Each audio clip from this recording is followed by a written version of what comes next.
La pila y el acumulador. La forma más elemental de pila que existe es la de Volta. Un electrodo de cobre y otro de zinc sumergidos en una solución ácida que generan en sus extremos una tensión. Si a los terminales se conecta un aparato, como por ejemplo una lámpara, esta será atravesada por una corriente. Pero después de un cierto período de conexión, la corriente cesa. La pila está descargada. Para conseguir más energía es necesario sustituir los elementos que componen la pila. Lo mismo ocurre hoy en día con las comunes pilas en seco. Cuando se descargan, se sustituyen por otras. Existen, sin embargo, especiales combinaciones de soluciones electrolíticas y electrodos metálicos que pueden ser utilizados indefinidamente gracias a un proceso denominado de recarga. Se trata de los acumuladores. Los acumuladores pueden ser de distintos tipos, de plomo, alcalinos o de níquel-cadmio. En el automóvil se emplean exclusivamente acumuladores de plomo. El acumulador de plomo está constituido por un contenedor de material aislante en cuyo interior hay una solución ácida, ácido sulfúrico diluido en agua. En la solución están sumergidas dos placas de plomo con características químicas diferentes.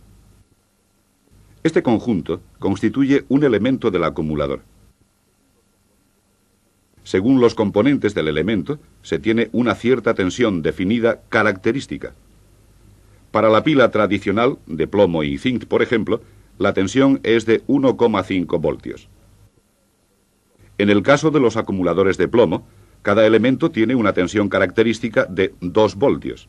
Para obtener 12 voltios es necesario conectar de forma oportuna, es decir, en serie, varios elementos, constituyéndose así una batería. Si a los terminales de dos placas de un elemento se aplica una cierta tensión, se crea en el líquido una disociación electrolítica en la que una placa se carga positivamente y la otra negativamente. El acumulador se carga. Si por el contrario, a las placas cargadas de electricidad se conecta un aparato, en el elemento se manifiesta una reacción química inversa a la precedente y a través del aparato fluye corriente. El acumulador se descarga. Durante la carga, la placa positiva se transforma en dióxido de plomo y la negativa en plomo esponjoso.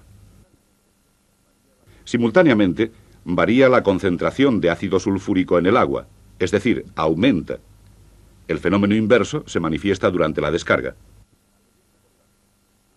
Midiendo, por tanto, la densidad de la solución ácida en el elemento de la batería, se puede saber si ésta está cargada o descargada.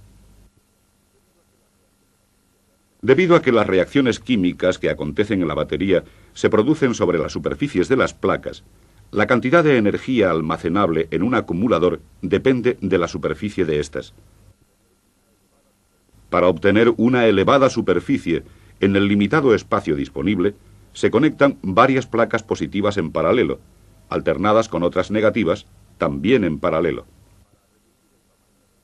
Para reducir el tamaño de la batería, las placas de signos opuestos se encuentran muy cercanas de las otras. Esta proximidad puede crear inconvenientes, como por ejemplo cortocircuitos si las placas de signo contrario se tocan, con grave daño del elemento. Para evitar el contacto entre placas de signo opuesto, se montan separadores que son extremadamente permeables al paso del electrolito de naturaleza líquida contenido en la batería. Los separadores son de material microporoso para permitir tanto el tránsito de las cargas eléctricas como el desarrollo de las reacciones químicas, merced al paso del líquido, sin dejar que eventuales partículas de material puedan cruzarlas. Como hemos dicho, los elementos de la batería deben ser conectados en serie para obtener la tensión final de 12 voltios. Las conexiones entre los elementos se realizan exteriormente a la batería por medio de un puente entre los terminales que sobresalen de las celdas. Hoy en día, la evolución de la técnica permite realizar las conexiones en el interior de la batería entre celda y celda, acortando los recorridos y reduciendo la caída de tensión en el momento del arranque del motor.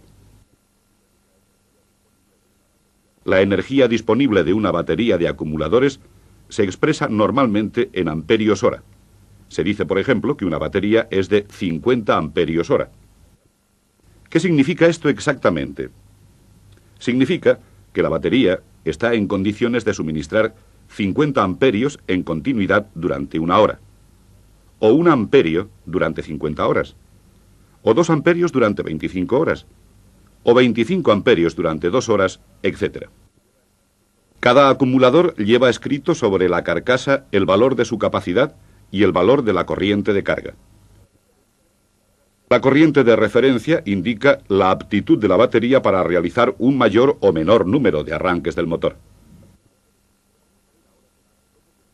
Vamos a ver ahora cómo se puede controlar el nivel de carga de una batería empleando el polímetro. Es necesario desconectar previamente la batería de la instalación eléctrica del vehículo y dejarla así durante al menos 2 horas. Luego se conecta el polímetro seleccionando la escala hasta 20 voltios en corriente continua, midiendo el valor de la tensión. Existe una relación entre el valor leído sobre el polímetro, la densidad del electrolito expresada en gramos litro y el porcentaje de carga de la batería, referidos a la temperatura de 25 grados centígrados. Notamos en algunos casos que a una variación de tensión de pocas centésimas de voltio corresponde una variación notable del porcentaje de carga de la batería.